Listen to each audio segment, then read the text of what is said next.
ऋषि माँ लक्ष्मी का आवाहन करते हुए कहते हैं, कैसी लक्ष्मी चाहिए? सुवर्ण रजत सृजाम।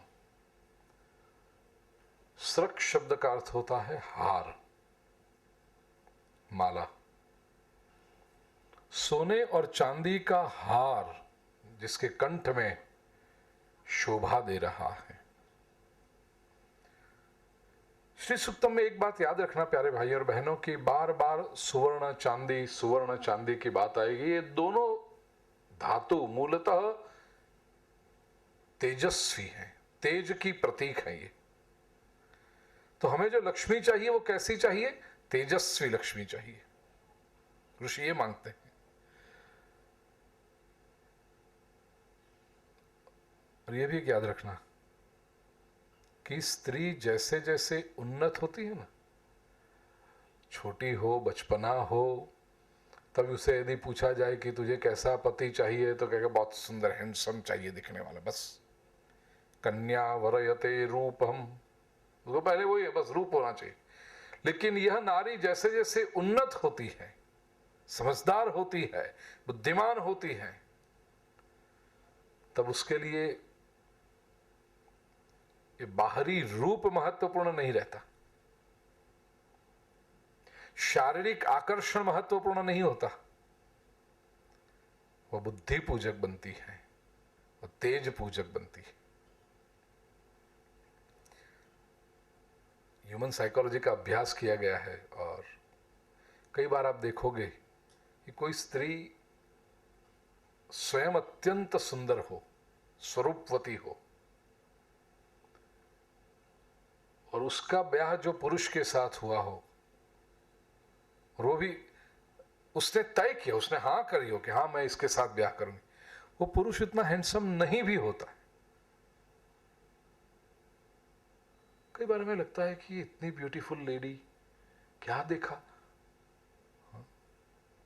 कौआ मालपुआ ले गया ऐसा लगता है ना। बंदर के गले में मोतियों की माला, मेरी रेखा बहन कह रही है।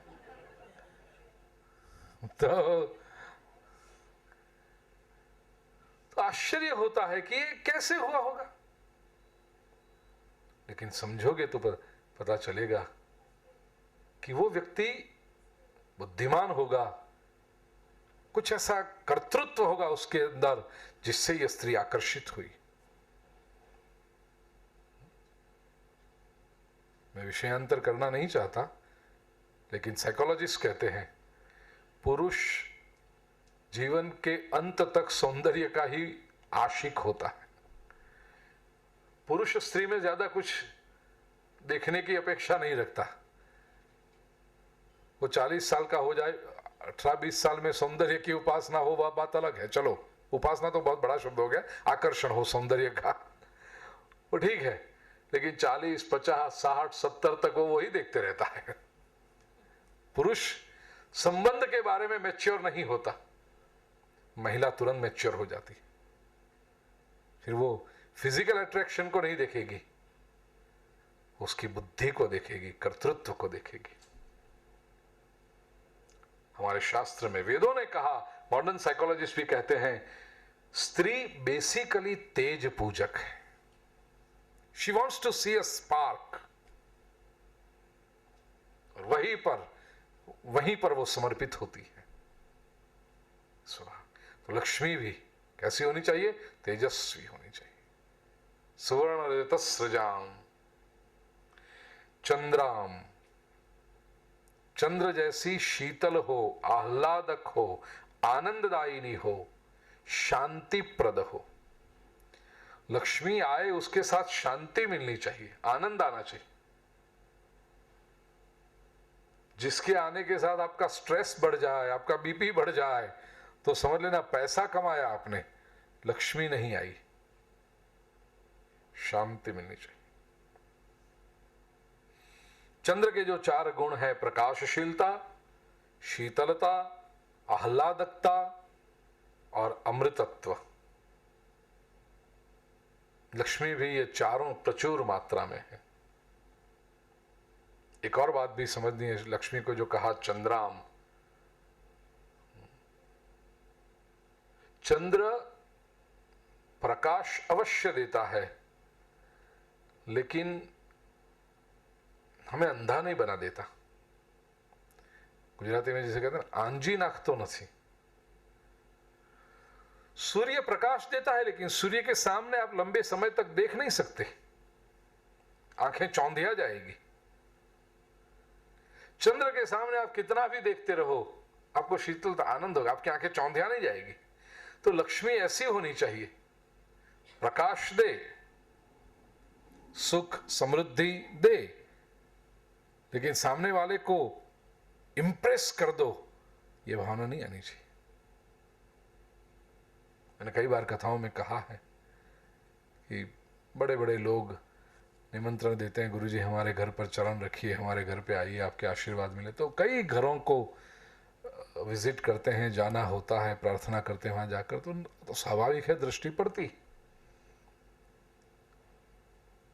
संपत्तिवानों के वहां जाते हैं, कई घर ऐसे होते हैं, वहां का फर्नीचर देखो, वहां की सब चीजें देखो, तो ऐसा लगता है ग्लिटरिंग, जैसे शोरूम बना, शाइन शाइन, सब चमक दमक।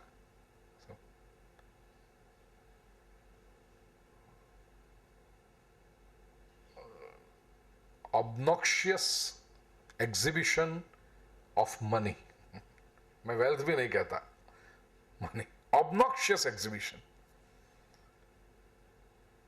कई बार लगता है इतना सारा प्रदर्शन क्यों करते हो, इससे तो हजार हजार की नोट चिपका देते तो हमें पता चल जाता भी है तुम्हारे पास। ये आपने खर्चा भी किया, लगाया, और अब निकालोगे तो उसकी कोई वैल्यू नहीं है। उसके बोले वही नोट लगा देते। संपत्ति का विभत्स प्रदर्शन, ऑब्नॉक्शियस एग्जिबिशन।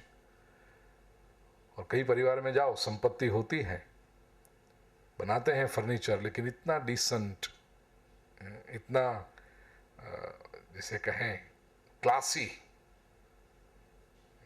पता चले कि नहीं चॉइस है इनका।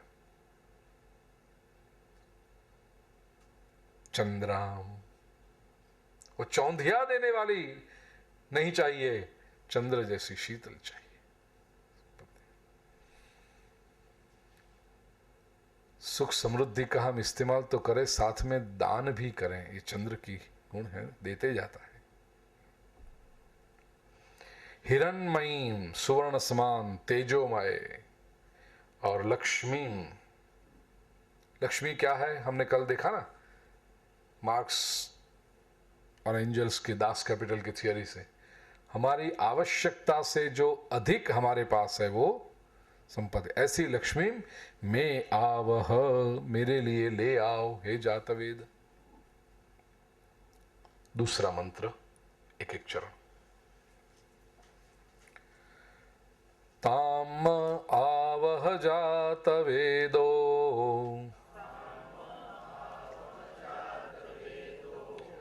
लक्ष्मी मनपगामिनी, यस्यां हिरण्यं विन्देयं, गामश्वं पुरुषानहम्।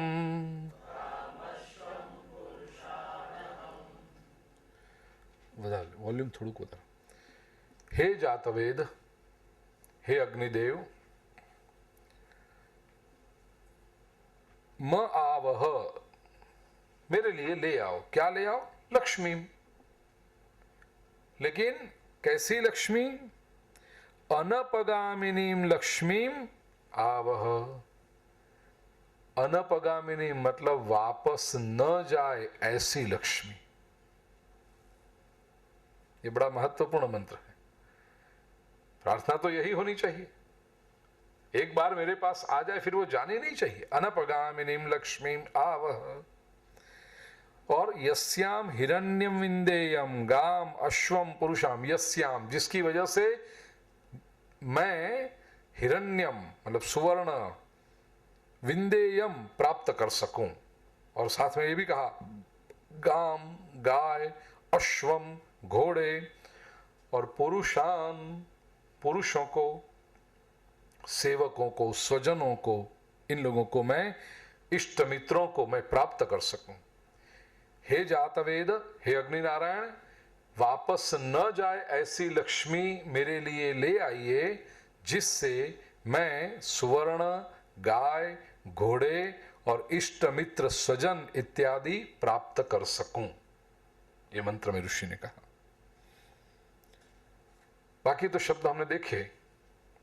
गाम शब्द एक आया है, ऋषि मांगता है गाम, गाय चाहिए। क्यों? तो एक तो भारतीय संस्कृति, कृषि प्रधान संस्कृति, गाय का महत्व था। गाय ये ऋषि संस्कृति की माता है, गाय ये कृषि संस्कृति की भी माता है, आधार स्तंभ है। गाम कहा, गाम का एक अर्थ है गाय, तो उसका तो महत्व है ही, बार बार मैंने कहा है, यहां पर उसका पुनरावर्तन नहीं करते। दूसरे गाम शब्द का अर्थ है भूमि, जमीन। संस्कृत में गो शब्द के कई अर्थ हैं। गो का एक अर्थ है गाय, गो का अर्थ है कि भूमि, गो का एक अर्थ है इंद्रिय, गो का अर्थ है आंख, गो का अर्थ है वाणी। एक बड़ा प्यारा श्लोक है, विना गौर समकोरस भोजनानाम, विना गौर समकोरस भूपतीनाम, विना गौर समकोरस कामिनीनाम, विना गौर समकोरस पंडितानाम। केवल अंतिम शब्द बदला, बाकी सब पूरा श्लोक वही रहा ना, विना गौर समकोरस भोजनानाम। गो रस के बिना भोजन का रस ही क्या है? तो यहां गो रस का अर्थ क्या हुआ? गाय का रस, मतलब दूध। हमारा जो इंडियन फूड है, भारतीय संस्कृति का भोजन बनाओगे तो दूध is an integral part of Indian dish. आप कहीं भी जाओ पूरे बार, दूध या तो उसके आइटम, दूध हो, दही हो, छाछ हो, कढ़ी हो, वो क्या होता है, पनीर हो, घी हो, यस, होता ही है। उसके बिना आपका भोजन पूरा होगा ही नहीं। वो ना हुआ तो लगता है कि कुछ अधूरा है। विना गौर समकोर सह भोजनानाम, तो यहां गो करता हुआ गाय। विना गौर समकोर सह भूपति नाम, यहां गो का अर्थ है, दो अर्थ होते हैं, लैंड जमीन, और दूसरा है गो मतलब बाहु, इंद्रिय। जमीन न हो तो राजा को कोई मतलब है? राजा की महिमा कब है? यहां से जहां तक तुम्हारी नजर पहुंचती है वो सारी जमीन, तब राजा को महत्व है ना। ये तो कंपाउंड वॉल में भी आके दूसरा कोई कहता ये 2 फुट मेरा तूने लिया, ये राजा है। तुम्हारे कपड़े इधर मत रखो, तुम्हारी गाड़ी जरा उधर रखो, तेरे वो टायर अंदर ही मेरे उसमें आता है, प्रॉपर्टी में पार्क की है गाड़ी। तो हुआ है ऐसा। हाँ, भारत के मध्य युग में जो मुगल बादशाह आए, अकबर साम्राज्यवादी था, बहुत बड़ा साम्राज्य उसने इकट्ठा किया। उसके बाद औरंगजेब आया, औरंगजेब ने संभाल के रखा, वो पूरी जिंदगी उसकी युद्धों में ही गई है औरंगजेब की। और उसकी एक बहुत बड़ी महत्वाकांक्षा थी कि वो साउथ पर भी विजय प्राप्त। मुगल बादशाह दक्षिण में नहीं जा पाए। इतिहास का अभ्यास यदि आपने किया होगा तो पता चलेगा, वे दक्षिण में नहीं जा पाए, विंध्य ने उनको रोक के रखा। तो नॉर्थ में आज भी आप देखो उनकी इन्फ्लुएंस ज्यादा है, लेकिन साउथ में आओ तो उनकी इन्फ्लुएंस बहुत कम हो जाती है ही नहीं। जैसे उसका बुरा असर भी हुआ कि नॉर्थ के अपने जितने प्राचीन मंदिर थे, प्राचीन नगर थे, वो सब खत्म कर दिए उन्होंने। लेकिन साउथ में आज भी हजारों वर्ष पुराने मंदिर हैं, क्योंकि वो पहुंच ही नहीं पाए वहां तक। उसको खत्म करने के लिए जाना तो चाहिए ना उनको, पहुंच ही नहीं पाए। मराठा किंगडम था साउथ में, कृष्णदेवराय करके बहुत बड़े अच्छे अच्छे राजा हुए। औरंगजेब की आधी जिंदगी महाराष्ट्र में घुसने में ही चली गई उसकी। हाँ, शिवाजी और अभ्यास करोगे, इतिहास करोगे, कृष्णदेव राय से प्रेरणा ली है शिवाजी ने विजयनगर एम्पायर से कि हिंदू स्वराज्य, हिंदू राज्य होना चाहिए। उसने नहीं दिया उसको, ये मुट्ठी भर मराठा और वहां वो बादशाह, कितने उसकी सल्तनत फैली हुई थी। Heads off to this gentleman Shivaji, मुझे बहुत आदर है उनके प्रति। उसने नहीं दिया उसको, जा ही नहीं पाया। शिवाजी के बाद मराठा भी वीक हो गए और वो औरंगजेब के बाद वो भी वीक हो गए, तो फिर वापस बच गए। हाँ, नहीं तो औरंगजेब के बाद कोई महाप्रभावी आता और यहां मराठा वीक हो गए थे। नाना फडणवीस पेशवा तक रहे सब, वो पेशवाई जो थी वो, उसमें भी राम कुठले संतोष बावते पुण्याचे एक राम, खूप खूप चांगला नाम त्यांचा, खूप ते स्टोरीज पण आहे त्यांची, बाजीराव पेशवा ने, राम शास्त्री प्रभु ने न्यायाधीश होते थे। हाँ, वो पुणे के वो तब तक था। फिर वो सभी पर संपत्ति आती है ना, तो संभालने नहीं पाते, तो तीसरी चौथी पांचवी पीढ़ी में सब ये हो ही जाता है।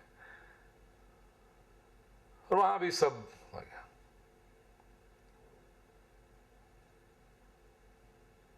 शहनशाह कहा जाता था, बादशाह, शहनशाह आलम।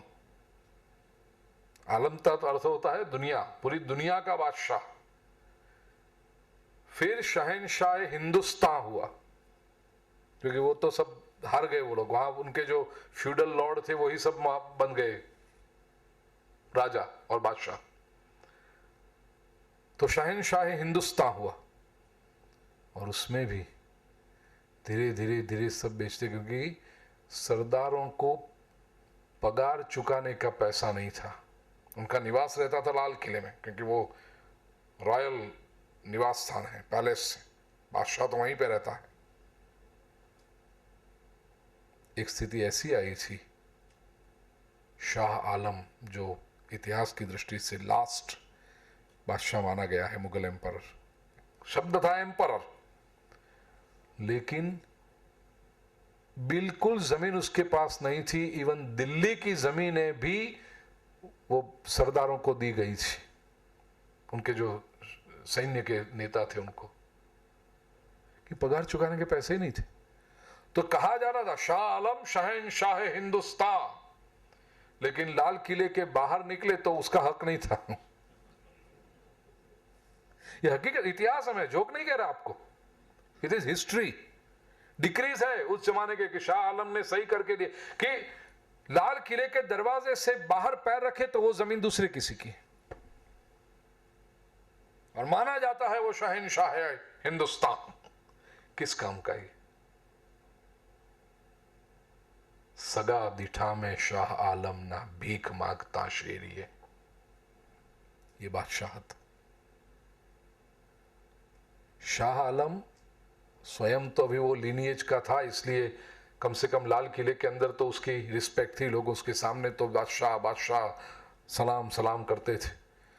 लेकिन उसके रिश्तेदार दिल्ली की चांदनी चौक में भीख मांगते थे। उसका कजिन ब्रदर, उसका भतीजा, उसका भांजा लिटरली भीख मांगते। I am not exaggerating. ये स्थिति,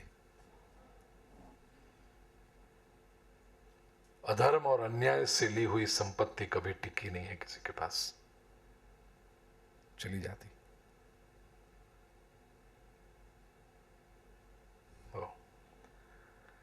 अब ये शाह आलम को कोई वैल्यू है फिर?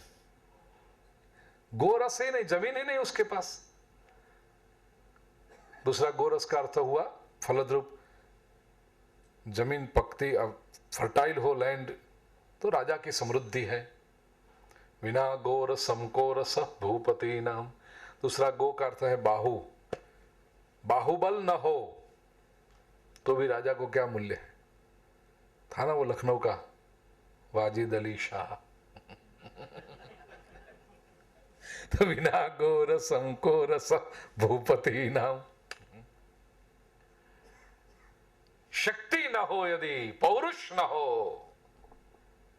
राजा को कोई मतलब नहीं होता। विना गोरसम को रसः कामिनी नाम, गो रस न हो तो कामिनी का भी क्या रस। कामिनी मतलब सुंदर स्त्री, ब्यूटीफुल लेडी। यहां गो का अर्थ है आंख। कोई स्त्री सुंदर हो, गोरी हो, जो भी आपका कॉन्सेप्ट आता है ब्यूटी का उसके अंदर पूरा, मिस इंडिया या मिस वर्ल्ड पूरा का पूरा हो, केवल एक बात, आंखें लुकिंग टू लंदन और टॉकिंग टू टोक्यो। बोलो है उसका सौंदर्य रहा, महत्व कुछ रहा नहीं। बिना गोरसम को रस कामिनी। और भले अच्छे महंगे कपड़े न पहने हो, अच्छे महंगे ज्वेलरी न खरीदी हो, कुछ न हो, लेकिन आंखें सुंदर हो तो तुरंत उसके प्रति लगता है वाह इसकी आंखें कितनी सुंदर है। बिना गोरसम को रस कामिनी नाम। और अंत में कहा विना गोरसम को रस पंडिता। संस्कृत भाषा कितनी समृद्ध है देखिए। विना गोरसम को रस पंडिता नाम। यहां पर गो शब्द का अर्थ है वाणी। वाणी का रस न हो यदि तो पंडित को क्या अर्थ है।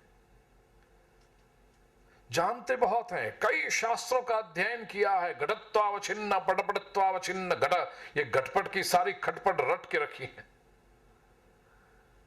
लेकिन उनके पास जाके कोई प्रश्न पूछो, कोई संशय रजू करो प्रस्तुत, और वो आपसे कहने लगे कुछ पता ही न चले क्या बोल रहे हैं, न कोई कनेक्शन हो एक वाक्य से दूसरे वाक्य का। ऑरेटरी न हो, समझाने की शैली न हो, वक्तव्य न हो, वाणी का रस न हो, तो पंडित का क्या अर्थ है। उसका ज्ञान उसके अपने लिए अच्छा है, उसका अपना विकास होगा, प्रणाम करें उसने जो ज्ञान पाया उसके लिए, लेकिन वो दूसरों को हेल्प नहीं कर सकता, कुछ सहाय नहीं कर सकता। क्योंकि धर्म की बातें करना, अध्यात्म की बातें करना, और वक्तव्य ठीक ना हो, वाणी ठीक ना हो, तो कोई सुनने ही नहीं आएगा। क्योंकि ऐसे भी आप वो बात दे रहे हो जो इसकी किसी को आवश्यकता नहीं है।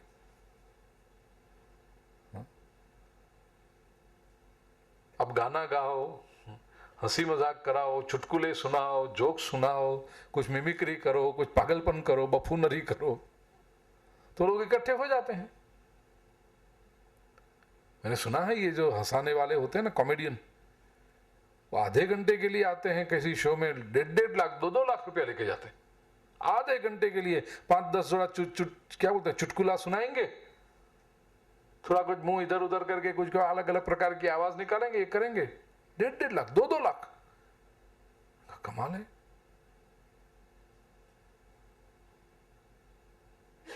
मजा आ गया, मजा आ गया। किसी की नकल करेगा वो।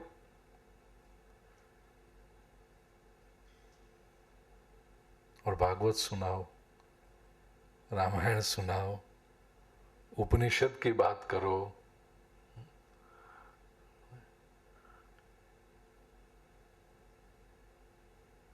बुलाना पड़ता है, आओ आओ आओ, देखेंगे। फरवरी में बुलाओ तो वेकेशन का टाइम नहीं है ना, बच्चों की स्कूल है, एग्जाम का टाइम है। अच्छा चलो वेकेशन में रखेंगे, वेकेशन में अब सब बाहर जाने का प्रोग्राम बन गया ना, ठीक है नवंबर में रखेंगे। नवंबर में शादी होती, करो जाओ सब कुछ, शादियां करो, परीक्षाएं दो, वेकेशन में घूमो, उपनिषद मत पढ़ो, श्री सूक्तम मत पढ़ो, गीता का अध्ययन मत करो, बाकी सब करो। और ये सब करने में से समय मिलेगा तो देखेंगे गीता के बारे में कुछ, मतलब भगवत गीता।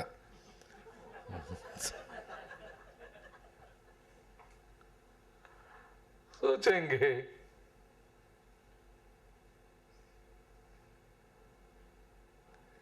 विना गोरसम को रस पंडितानाम। हे जातवेद, वापस न जाने वाली लक्ष्मी मेरे लिए ले आओ, जिससे कि मैं गो, अब गो के सब अलग अलग अर्थ हो चुके, संपत्ति के सर्जन के लिए ये 3 प्रतीक महत्वपूर्ण है जो मांगे, गाम, अश्वम, पुरुषान। गाम मतलब गाय, करुणा का प्रतीक। गो का दूसरा एक महत्वपूर्ण अर्थ हमने लिया, भूमि, स्थिरता का प्रतीक। संपत्ति आने के बाद व्यक्ति में करुणा आनी चाहिए और स्थिरता आनी चाहिए, इसलिए कहा गाम। दूसरा अश्व। अश्व है वो कामना का प्रतीक है, डिजायर्स का प्रतीक है, और ये बड़ी प्राचीन समय से चला रहा है। शायद these are certain concept which are inbuilt in human mind. वो हमारी क्या कहेंगे उसको, हार्डवेयर में है, वो प्रकृति में, हमारे स्वभाव में है। ये प्राचीन समय से माना गया है। कामना की जहां बात आई, डिजायर्स की जहां बात आई, वहां घोड़ा। पेंटिंग में भी अगर लस्ट को डिपिक्ट करना है, कामना को डिपिक्ट करना है, तो घोड़ा आएगा। फिल्मों में भी आपने देखा होगा, कोई अच्छा डायरेक्टर हो और सिंबॉलिकली बात करे, बहुत ग्राफिकली ना जाए वो, तो हीरो हीरोइन, नायक और नायिका के संबंध को यदि बताना है तो इधर वो फायर का इस्तेमाल करेगा, अग्नि दिखाएगा, या तो घोड़े जैसे दौड़ रहे हो। वो कामना, बढ़ती हुई कामना का प्रतीक है घोड़ा, डिजायर्स। आयुर्वेद की दृष्टि में भी पुरुष में शक्ति, ओवरऑल क्या कहें उसको, एजिलिटी या एबिलिटी, वो कुछ शब्द है, छोड़ो, जरूरत नहीं मुझे, लेकिन वो बढ़े, इसके लिए जो टॉनिक है, आयुर्वेदिक औषधि है, उसको नाम दिया अश्वगंधा। गधा गंधा नहीं कहा, हाथी गंधा नहीं कहा, बैलगंधा नहीं कहा, अश्वगंधा। क्यों अश्व ही कहा? इसके पीछे कारण है, कामना का प्रतीक है। संपत्ति जो आए तो कामना, डिजायर्स होनी चाहिए, तो व्यक्ति काम करेगा ना, एक्टिव रहेगा। वो केवल लस्ट मत समझना, केवल सेंशुअल मत समझना, डिजायर्स। संपत्ति आने के बाद व्यक्ति को इच्छा होनी चाहिए, संपत्ति इधर लगाऊं, ऐसा उपयोग करूं, ऐसा सत्कर्म करूं, ताकि जो संपत्ति है वो बढ़ती भी रहे और अच्छे कर्म भी होते रहे। तो अश्व चाहिए, माइंड फोकस्ड होना चाहिए। और याद रखना प्यारे भाई और बहनों, focused mind is a direct result of firm determination. स्थिर निश्चय होगा तो ही माइंड फोकस रहेगा। निश्चय में कहीं पर बदलाहट आ गई तो माइंड फोकस नहीं होगा। रीना, ये लिख लो, मुझे बाद में एसएमएस करना। Focused mind is a direct result of firm determination.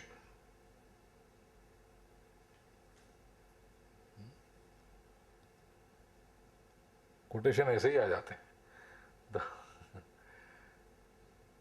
Firm determination चाहिए। जब लोग मुझे कहते हैं माइंड फोकस नहीं होता, उसका मतलब तुम्हारे निश्चय में कहीं कमी है। नहीं, हमें ये करना था लेकिन फिर देखते हैं, ट्राई करते हैं, होगा तो ठीक। Firm determination. कैलाश मानसरोवर की यात्रा पर चलो श्रावण महीने में, वहां पर महालक्ष्मी की आराधना करेंगे इस बार। देखते हैं। जब कोई ऐसा कहे, मैं बात ही छोड़ देता हूं, ये देखता ही रहेगा। फिर छोड़ो वो बात। डिटर्मिनेशन होगा, करना ही है, जाना ही है। तो मतलब मर्यादाएं हो सकती है, प्रत्येक व्यक्ति अपने आसपास की परिस्थिति को समझता है, जानता है। तो कुछ लोग आभासी डर पैदा कर देते हैं, कैसा होगा, बहुत डिफिकल्ट है, जा पाएंगे नहीं, ठंडी सहन कर पाएंगे कि नहीं, कैसा। जेन्युइन मर्यादा हो तो उसके पास, उसके साथ पूर्ण सिंपथी। लेकिन बहानेबाजी के हो तो फिर छोड़ो, उसको क्या। जेन्युइन समस्या भी हो सकती। कोई भी कार्य व्यक्ति यदि सफल ना कर पाए तो जेन्युइन प्रॉब्लम भी होता है। शिविर में कुछ लोगों ने नाम लिखवाए थे, ना आ पाए। कुछ लोगों को जेन्युइन होगा, शरीर से वहां बैठे होंगे, मन से यहां होंगे, तो उनके लिए पूर्ण सिंपैथी। और हाँ, सुना है अच्छा होता है शिविर, लेकिन देखते हैं तो फिर क्या, जाने दो। कामना और अश्व गति का प्रतीक है घोड़ा जो है। गाम, अश्वम और पुरुषान। पुरुषान दो बातों के लिए, एक तो वर्क फोर्स, सहकार चाहिए, साथ ही हाथ बढ़ाना। एक अकेला थक जाएगा, मिलकर बोझ उठाना, उसके लिए चाहिए। एक व्यक्ति चाहे कितना भी बुद्धिमान हो, चाहे कितना भी शक्तिमान हो, चाहे कितना भी कोशिश करने वाला हो, लेकिन उसकी एक मर्यादा आ ही जाती है। If you want to grow, you need to create a team. दुनिया का नियम है, आदमी होने ही चाहिए, तुम्हारी टीम होनी ही चाहिए। अकेले कितना भागोगे, कितना करोगे? You have to have people, तो पुरुषान। और दूसरे अर्थ में, जैसे संपत्ति का सर्जन करने के लिए पुरुषान चाहिए, सहकार चाहिए, वर्कफोर्स चाहिए, ठीक इसी तरह संपत्ति को एंजॉय करने के लिए भी पुरुषान चाहिए। यहां अर्थ होता है इष्ट, स्वजन, मित्र।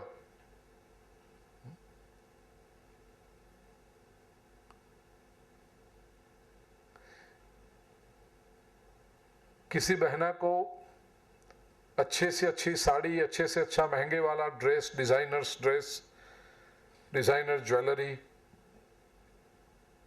टॉप ग्रेड का ये सब पेंटिंग का सामान वो कराओ और उसे कहो कि कमरे में तू अकेली ये सब पहन ले और अकेली फिर निकाल के सो जा। मजा आएगा? नहीं। ये जो किया वो पहन के बाहर निकले, 5 लोग पूछे अरे वाह ड्रेस बहुत अच्छा है, कहां से लिया? तब जो गुदगुदी होती है साहब, तब जो मजा आता है, आहा। तो संपत्ति का आनंद भी स्वजन होंगे, मित्र होंगे तो ही, नहीं तो कैसे? कहां है? नहीं है। बड़ा सा मकान बना और अंदर कहो अकेले रहना है तुम्हें, क्या मजा? हमारे मित्र, इष्ट, स्वजन, वेल विशर्स आते रहें, मिलते रहें, तो उसका आनंद है। नहीं तो बड़ा सा मकान कैद बन जाएगा, प्रिजन बन जाएगा। स्वजन चाहिए। तो मां, हे जातवेद, ऐसी लक्ष्मी ले आओ जिसकी वजह से गाम, अश्वम, पुरुषान अहम विंदेयम मिले। और वो लक्ष्मी कैसी हो? मुख्य शब्द इस मंत्र का अनपगामिनीम लक्ष्मीम। अनपगामिनी मतलब अविनाशी लक्ष्मी, अन्यत्र न जाने वाली लक्ष्मी। और तीसरा अर्थ होता है अन अपगामिनीम। अपगामिनी मतलब नीचे जाने वाली, अधपतन कराने वाली लक्ष्मी ना हो, ऊर्ध्व गति कराने वाली लक्ष्मी। ये तो ऐसा भी देखते हैं ना, संपत्ति आ गई, पैसा आ गया, अधपतन, व्यसन शुरू हो गए, गलत कंपनी शुरू हो गई, गलत जगहों पर जाना शुरू हो गया, तो पैसे की वजह से ही बिगड़ा ये आदमी। इससे तो बेहतर था कि संपत्ति कम थी, कंट्रोल में तो रहता था। और इतनी संपत्ति आ गई कि उसको अहंकार आ गया, मेरे पास पैसा है, मैं चाहूं जो कुछ कर सकता हूं, मुझे कौन बोलने वाला है। वो भी गलत है। तो ऐसी अधोगति कराने वाली लक्ष्मी ना हो, ऊर्ध्वगमन कराने वाली लक्ष्मी हो, चांचल्य रहित हो, स्थिरता पूर्वक और हमेशा के लिए रहे, ऐसी लक्ष्मी चाहिए। कब कैसे रहेगी लक्ष्मी? इच्छा तो सभी की हो कि हमारे पास लक्ष्मी अनपगामिनी हो, तो लक्ष्मी स्थिर कैसे रहेगी? लक्ष्मी वापस नहीं कब जाएगी? उसके लिए आगे के मंत्रों में बात कही, लेकिन एक बात यहां पर सोच लें। इसके बारे में बार बार आएगी ये डिफरेंस। पहली बात, how do you treat your wealth, Lakshmi को कैसे आप ट्रीट करते हो, कौन सी दृष्टि से देखते हो? लक्ष्मी को दासी के रूप में देखोगे? लक्ष्मी आ जाए तो सुख सुविधा के सामान आ जाए, ऐश करें, फिर जलसा करें, तो ये तो हुआ दासी की तरह देखते हो लक्ष्मी के सामने। और यदि लक्ष्मी की ओर दासी का दृष्टिकोण है, ऐसा एटीट्यूड रखते हो, लक्ष्मी अन्यत्र जाएगी ही, अवश्य जाएगी।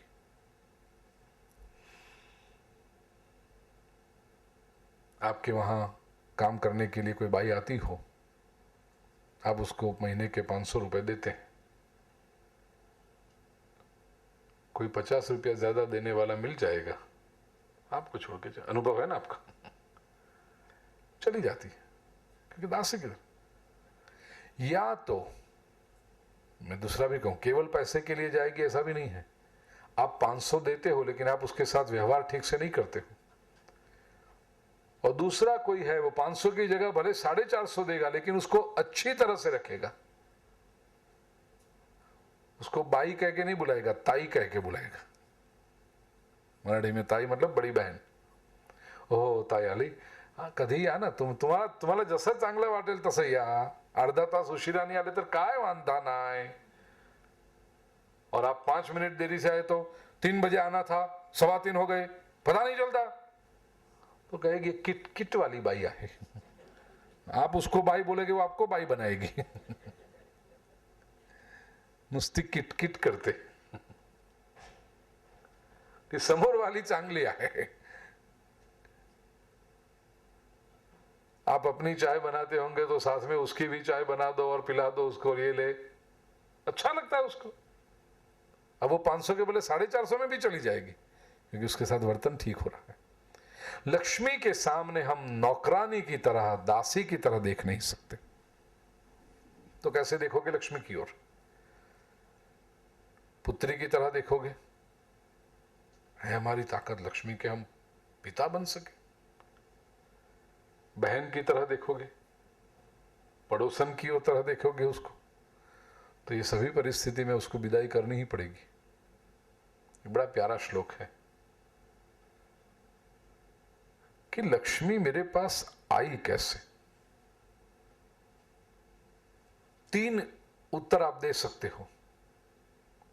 मैंने कमाई, ऐसा यदि कहोगे तो आप लक्ष्मी के जनक हुए, लक्ष्मी के उत्पादक हुए, मतलब लक्ष्मी आपकी पुत्री हुई। मैंने पैदा की लक्ष्मी, तो आपने यदि लक्ष्मी को पैदा की, आप पिता हुए, वो पुत्री हुई। कोई ये कह सकता है भाई मैंने पैदा नहीं की, पिताजी छोड़कर गए, तो लक्ष्मी आपकी बहन हुई।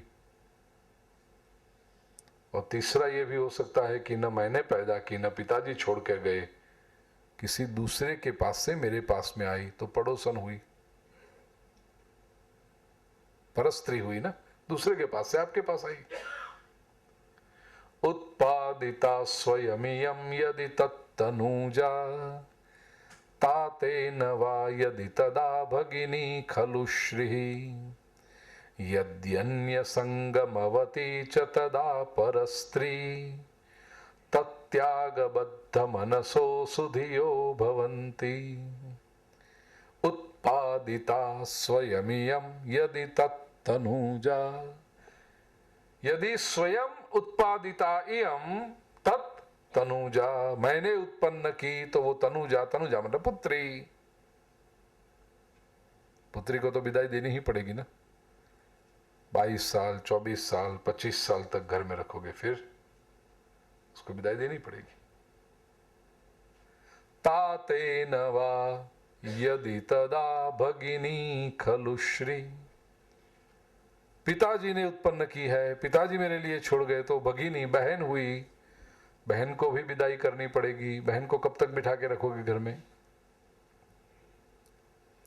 यदि अन्य संगमवती, किसी अन्य के पास से मेरे पास आई है, तो अन्य के संग में से आई तो परस्त्री हुई। कई बार ऐसा हो कि आप घर में अकेले हैं, पत्नी 4 दिन के लिए मायके गई है और पड़ोसन आ जाए, आप अकेले हो, चलो मुझे लगा मैं थोड़ी कंपनी दे दूं आपको, दोपहर को 2 बजे आई गई कंपनी देने के लिए, और कुछ ना कुछ बातें करती रही इधर उधर की, ये सभी आप सुन, शुरुआत में तो अच्छा भी लगता है, वाह वाह शी केयर्स फॉर मी, कितनी अच्छी नेबर है, मेरी चिंता है उसको कि मैं अकेला पड़ गया हूं। 4 साढ़े 4 बजे उसने चाय भी बनाई, आप अकेले हैं, मैं चाय बनाता हूं, मेरी चाय बहुत अच्छी बनती है, जरा आप टेस्ट करके देखो कैसी है। कुछ लोग होते हैं ऐसे इतने ज्यादा बोलती हैं कि लगता है कि क्या कर रही है। चाय भी पिलाई और 1-1.5 घंटा बैठी, 6 साढ़े 6 7 तक पटर पटर पटर पटर पटर करती रही। अब सूर्यास्त हो गया, अंधेरा होने आया, तो अभी तक 2 बजे से लेकर 7 बजे तक ठीक था। समझदार व्यक्ति होगा तो फिर हाथ जोड़ के कहेगा, बहन जी अब आप वापस जाओ, समाज में मेरी कुछ इज्जत है, प्रतिष्ठा है, अब मैं आपको नहीं रख सकता घर में ज्यादा। तो यदि अन्य संगमवती किसी और के पास से आई होगी तो वो परस्त्री है, उसको भी विदाई देनी ही पड़ेगी, रख नहीं सकते। हाँ बैठो तो अच्छा है, I also like your company, no way, बहना अब जाओ। तो कोई भी संबंध हो, पुत्री गिनो, बहन गिनो या परस्त्री गिनो, उसको विदाई देनी ही पड़ेगी। तत्याग बद्ध मनसो सुधियो भवंती। तो फिर कैसे रखें? दासी की तरह से नहीं रख सकते, पुत्री की तरह नहीं रख सकते, बहन की तरह नहीं रख सकते, परस्त्री की तरह नहीं रख सकते, पत्नी की तरह दादा बोल सकते हैं ऐसा? लक्ष्मी हमारी पत्नी, अरे जो है उसको संभाल नहीं पाते, इसको कैसे संभालेंगे?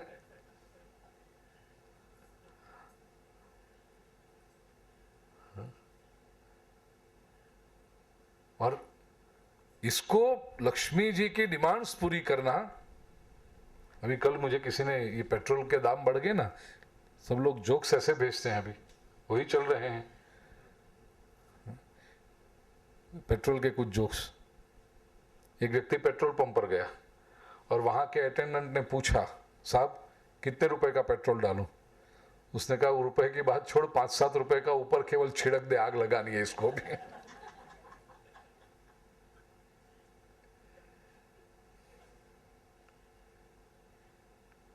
हरभजन ने धोनी को फोन करके पूछा, तुझे पता है हम लोग हार क्यों गए? धोनी ने कहा, अरे हम अच्छा खेले। नहीं नहीं, हम जानबूझ के हारे। क्यों? क्योंकि इनाम में शेवरोलेट गाड़ी मिलने वाली और पेट्रोल पे चलती है।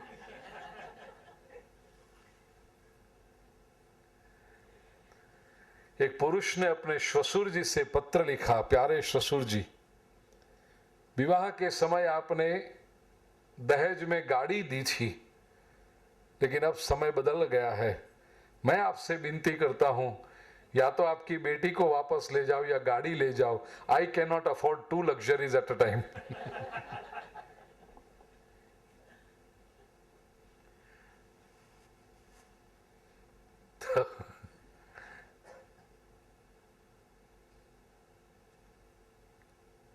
कहने का आशय, आज किसी ने मुझे भेजा है, एक व्यक्ति पुलिस स्टेशन में जाकर कहता है, I need a police protection. Police ने कहा क्यों? मैंने मेरी टैंक फुल करवा दी है।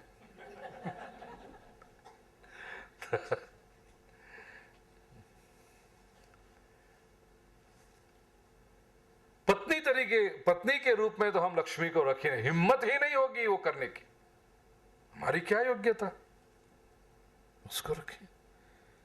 क्योंकि तात्विक दृष्टि से देखें तो पति शब्द की व्याख्या होती है पाति इति पति, जो रक्षा करे, जो संभाले।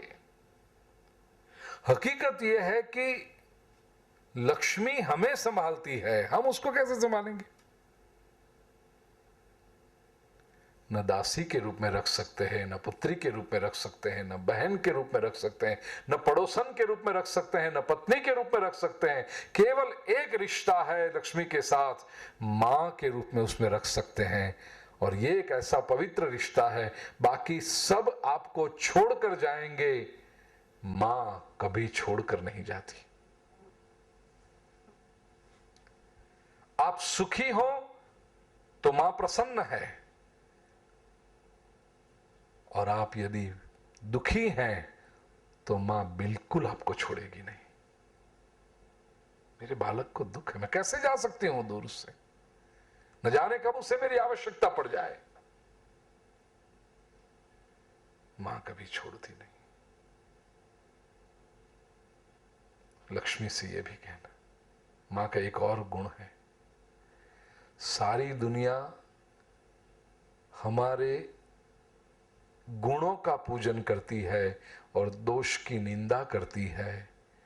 मां हमारे गुणों का आदर तो अवश्य करती है, लेकिन दोष होंगे तो वो दोष को दूर करती है, वो निंदा नहीं करती।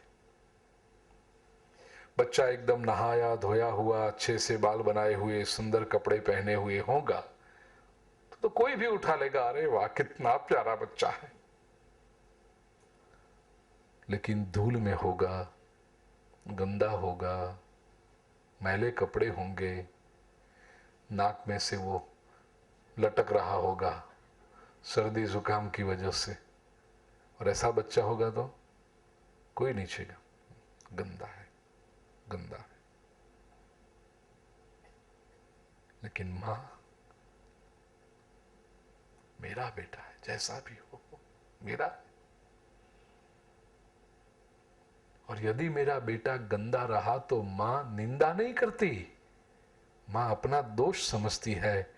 अभी तक मेरा ध्यान नहीं पड़ा, मेरा बेटा इतना गंदा मैला हो गया, लाओ मैं स्वच्छ करूं उससे। मां स्वच्छ करती। तो लक्ष्मी को मां की तरह देखो,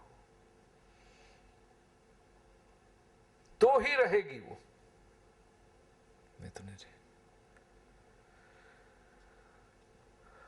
संसार के लोग तो दोष देखते हैं, कभी कभी अपने स्वार्थ के लिए दोष न हो तो भी आरोपित करते हैं, क्योंकि अभी इसको छोड़ना है तो बहाना चाहिए ना, आरोपित करेंगे दोष। मां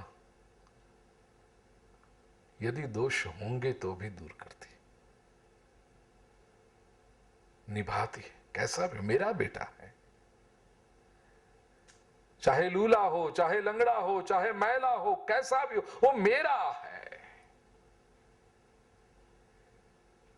दुनिया में एक ही संबंध यह है मां का,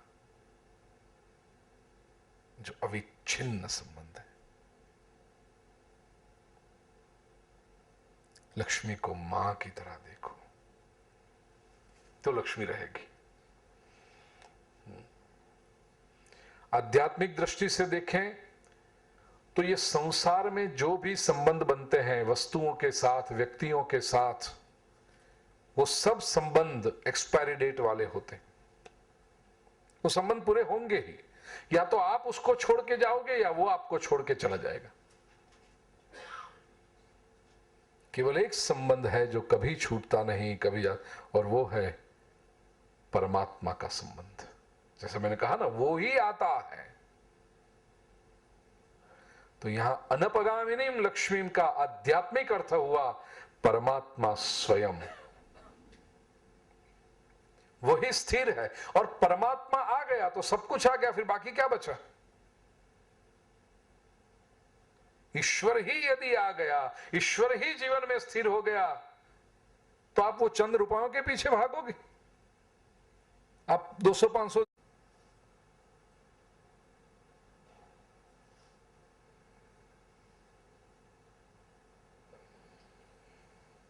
अनपगामिनी लक्ष्मी का अर्थ है परमात्मा स्वयं, क्योंकि वही स्थिर है। तीसरा अर्थ यह भी होता है अनपगामिनीम लक्ष्मीम का अर्थ है नारायण के साथ लक्ष्मी।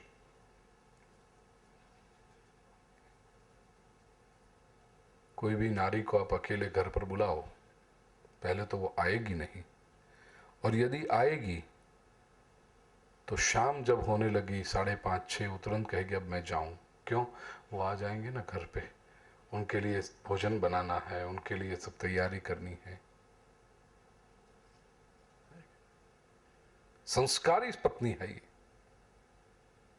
अकेले नहीं जाएगी, रहेगी नहीं वो अपने पति के बिना। लक्ष्मी तो बहुत संस्कारी है, वो अपने पति के सिवा कैसे रह सकती है? नारायण तो चाहिए मुझे, तो नारायण के साथ लक्ष्मी। नारायण तत्व जो है वो क्या है? आंतरिक चेतना की जागृति और सौंदर्य, ये दोनों। नारायण है आंतरिक चेतना की जागृति और लक्ष्मी सौंदर्य का, श्री सौंदर्य का प्रतीक है, ग्लोरी। तो ये दोनों साथ में होना चाहिए।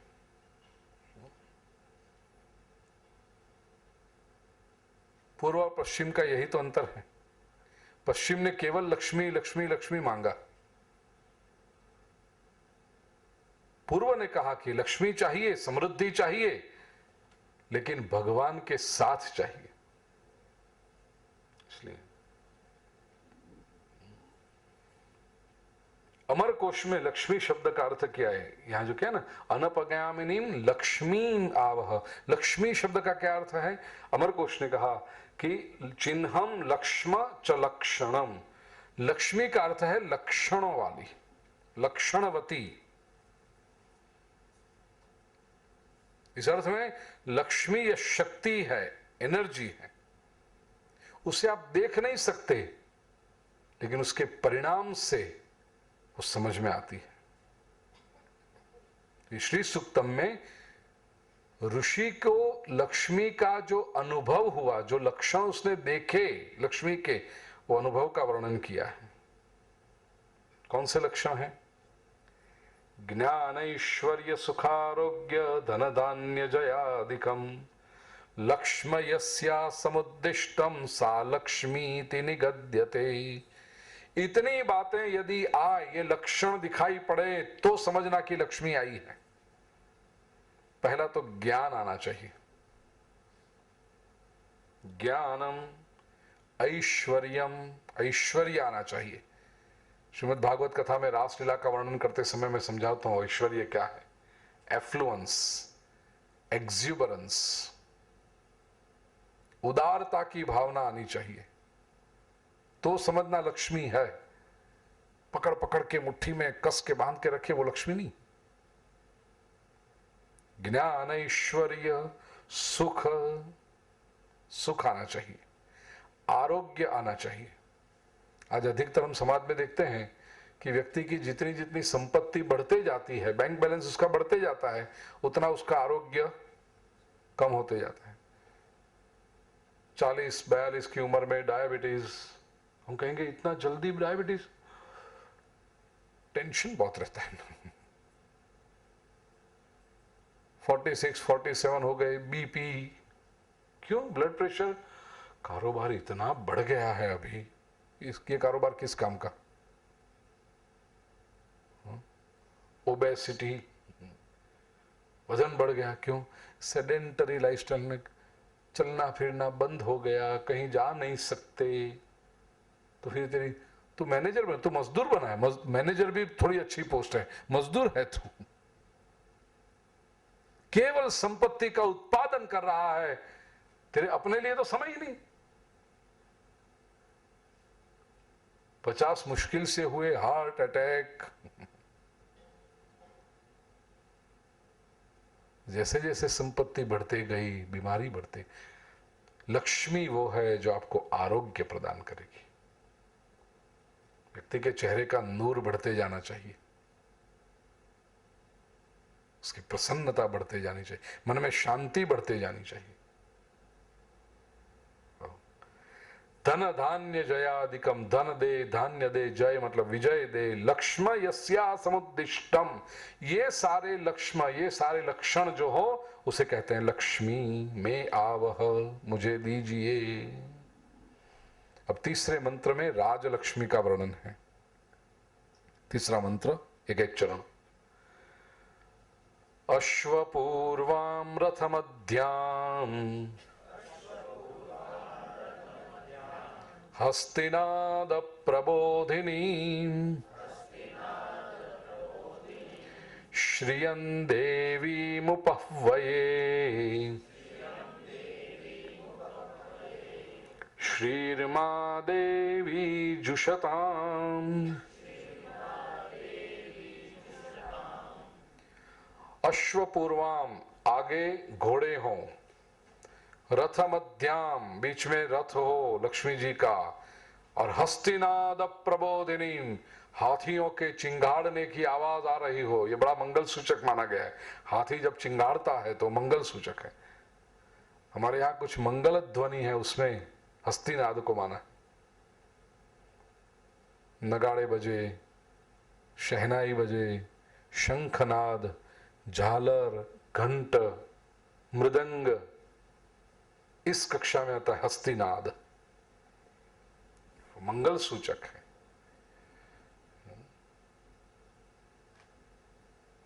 और प्रबोध पता चलना चाहिए ये राजलक्ष्मी है, रॉयल वेल्थ जिसे कहें। लक्ष्मी आए तो पता चलना चाहिए। कुछ लोग ऐसे होते हैं, जितना उनकी कमाई बढ़ते जाए जितनी, उतने वो और गरीब होते जाते हैं।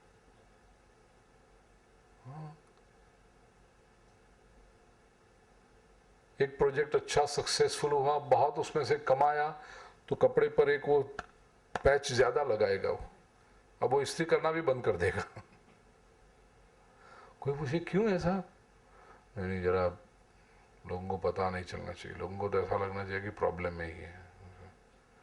लेकिन तुम्हारे पास है तो क्यों? फिर मांगने के लिए लोग आएंगे ना, फिर ना नहीं कह सकेंगे, और क्यों दें उसके। बोलो, कोई मेरे पास मांगने के लिए आएगा, उसे पता चलेगा बहुत है, तो मैं ना नहीं कह सकूंगा, इसलिए बताओ ही मत, छुपाओ छुपाओ छुपाओ। ये भी मजा है। हस्तिनाद प्रबोधिनी, पता चलना चाहिए। अगेन, ये ऑस्टेंशियस एग्जीबिशन नहीं कहता हूं मैं, जो मैंने कहा ना वो नोट चिपकाने वाले, वो नहीं है। लेकिन उसके साथ वो छुपा, चोरी नहीं की मैंने, पुरुषार्थ किया है, परमात्मा की कृपा बरसी है संपत्ति। न अहंकार हो, न प्रदर्शन हो, लेकिन सूचना अवश्य हो। अब ये बहुत बारीक अंतर है, सब में समझना। हस्तिनाद प्रबोधिनी, नहीं तो पता ही नहीं चलेगा, छुपा छुपा के रखोगे तो वहां लक्ष्मी भी सफोकेट हो जाती है बेचारी। ये सोचेगी इसके पास आना नहीं, वो अंदर ही पड़े रखता है।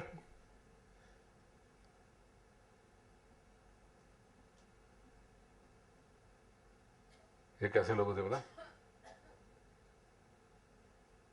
कुछ लोग है ना, दुकान पे जाओ, उनकी दुकान अच्छी चल रही है, आपको पता चलता है ये कितने क्लाइंट्स हैं, कितने ग्राहक हैं, खरीदी हो रही है, उधर जो सेल्स काउंटर बिल बन रहा है, फटाफट पैसे पड़ रहे हैं, दिखाई पड़ता है। और उसके कैबिन में बैठे हो, मालिक की कैबिन में, आप पूछो कैसा चलता है धंधा कारोबार? ठीक, दाल रोटी चलती है। दाल रोटी 7 पीढ़ी तक कमाना ना पड़े इतना इकट्ठा करके बैठा है, और बात दाल रोटी की करता है। ये दाल रोटी वालों से बड़े सावधान रहना, वो फंसा रहे तुम्हें। हस्तिनाद प्रबोधिनी श्रियम देवी मुपह्वये, श्री देवी को मैं, श्रियम मतलब संपत्ति की देवी को, अहम उपह्वये मैं आवाहन करता हूं। विष्णु पुराण के प्रथम खंड के 8वें सर्ग में 17वें श्लोक में श्री की व्याख्या है। श्रियंच देवदेवस्य पत्नी नारायणस्य च। देवदेवस्य नारायणस्य पत्नी, देवों के देव ऐसे जो नारायण है उनकी पत्नी, उसे कहते हैं श्री। उसको मैं आवत है। श्री का अर्थ है संपत्ति। और देवी, देवी शब्द की भी व्याख्या है दिव्यति इति देवी। जो शाइन होती है। और दिव्य का एक अर्थ है टू शाइन, दिव्य का एक दूसरा अर्थ है to play, to sport. Lakshmi जब आएगी तो उसका एक इनहरेंट प्रकाश, उसकी इनहरेंट एक रम्यता है, उसके साथ आएगी। अहम उपहवये, मैं बुलाता हूं, आई कॉल, आई इनवाइट। किसे? देवी श्री। श्रियम देवी मुपहवये श्रीर्मा देवी जुषताम। देवी श्री मां जुषताम। अब ये भी स्पष्टता करनी पड़ती है, देवी श्री बोलो, क्योंकि क्रम अगर बदलोगे तो लोगों को अलग विचार आता है। तो देवी श्री, वो मेरे पास आए, मां जुषताम, मुझ पर कृपा करें, मुझ पर अनुग्रह करे। टेक शेल्टर, जुषताम का एक्चुअल अर्थ है टेक शेल्टर इन मी, मतलब मेरे घर में परमानेंट निवास करे वो।